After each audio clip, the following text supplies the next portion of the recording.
Ya, ratusan warga Gampung Suapunto, Kecamatan Kuala Pesisir, Nagan Raya menggelar aksi unjuk rasa dengan memblokir ruas jalan menuju PLTU 3 dan 4. Warga menuntut agar mereka diterima bekerja di perusahaan itu. Aksi pemblokiran dengan mendirikan dapur umum dan tenda di badan jalan masuk menuju PLTU 24 sebagai bentuk kekecewaan warga kepada perusahaan karena minimnya rekrutmen tenaga kerja lokal, terutama warga Suapuntung di tempat lokasi perusahaan berada. Warga akan terus berada di lokasi pemblokiran hingga permintaan mereka diterima perusahaan.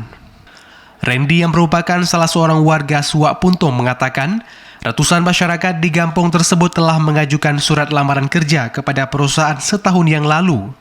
Namun hingga saat ini, mereka belum dipanggil untuk bekerja di perusahaan yang berada di kampung Suapuntung tersebut. Hari ini kami datang sini menuntut hak ring 1, yaitu masalah penerimaan tenaga kerja di MPG. Dan hari ini kami menuntut kepada MPG surat lamaran yang telah kami kirim ke MPG harus segera diproses. Sebelum melakukan aksi pemblokiran, warga mengaku telah menempuh berbagai cara, seperti pertemuan dengan perusahaan, namun permintaan mereka tidak mendapatkan hasil. Dari Nagan Raya, Azhar TVRI melaporkan.